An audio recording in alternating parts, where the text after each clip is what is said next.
Good morning, Mr. Manservisi. Mr. Stefano Manservisi is the Director General of DG Development at the European Commission.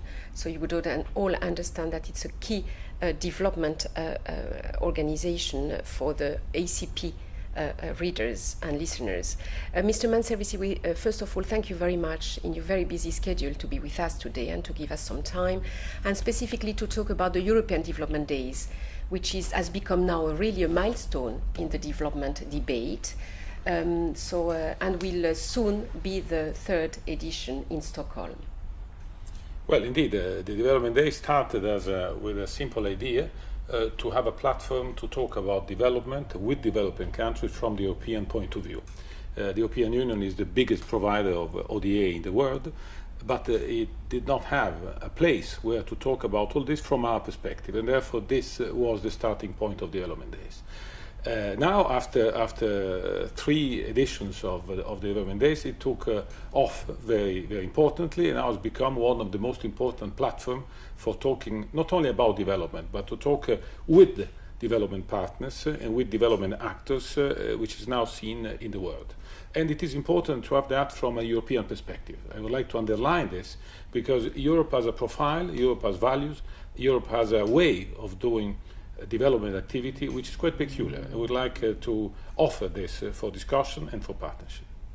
And for the people who have never attended the European Development Days, could you just tell us a bit more in terms of issues, how the topics are a bit chosen in terms of public, in terms of also of ACP participation? Well, I know that CTA we facilitate a bit that, but a bit the framework for those who have not been lucky enough to attend. Well, this year the Development Days will discuss around 3 issues. One is probably the hottest, which is climate change and development. A few weeks ahead of Copenhagen will be particularly important to have actors, protagonists from the political point of view, from the civil society point of view, from developing country point of view. Second is democracy and respect of human rights. I think is the central theme of the Swedish presidency. It is particularly important to link what is done in development activity with the respect of democracy, human rights and good governance. And the third one is the impact of crisis on developing countries. We know that developing countries, albeit not being at the origin of the crisis, are also those which are hit the hardest. And therefore we have now to take stock of what has been done in concrete terms after the G20 decisions in London and all the measures which have been taken. This is organized around 3 poles of activity, plenary sessions, where big politicians or big opinion leaders like George Soros or Dominique Strauss-Kahn or Prime Minister of Zimbabwe Tsvangirai, President Barroso, Prime Minister Reinfeldt, and others will address the public and will explain the key features. Second poles are side events or roundtables. They are all high-level ministerial or high-profile roundtables which are discussing more in particular about issues like, for example, now the role of ODA in development, the future of the MDGs, media and democracy, and the role of agriculture, which is particularly important for a partner like CTA. Third, there is the development village, which is a sort of marketplace where different actors, NGOs in particular, but also organizations of different nature, are presenting their own platform, their own ideas, their own proposals in a sort of interactive way and approach with all the people which are circulating in this space.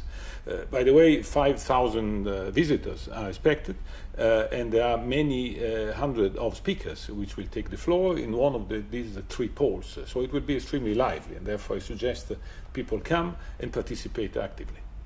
And last question is, when it was launched in 2006, one of the key objectives of the European Development Days was to bring development out a bit of the experts about the development community and to really sensitize a large public.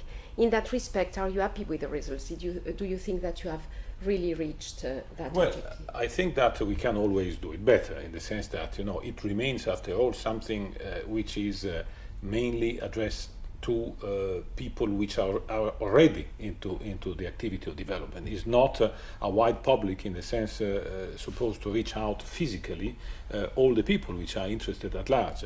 But we are using increasingly techniques like streaming of our roundtables and participation through media in order to reach out the biggest possible number of people. It remains in any case something which is dedicated to those which have a specific interest in development, a specific interest in relation with developing countries, not only Africa, not only the ACPs, because there will be many participants, for example, from Asia. One key protagonist will be Yunus, which is the founder of the Grameen Bank, which has been at the origin of the microfinance, for example. So it remains something for people which are interested in development, but we are trying to turn that into something which is interesting and reaching out many people. This is important because in the European approach, investing in development is investing in our future.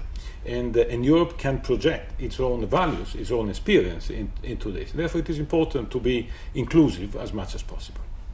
And I have to add for the listeners actually that the website is very, very rich, and everything, even if you are not physically in Stockholm this year, you can really follow all the debates and all the presentations. Is www.eudevdays.eu. Thank you so much, Mr. Manservisi.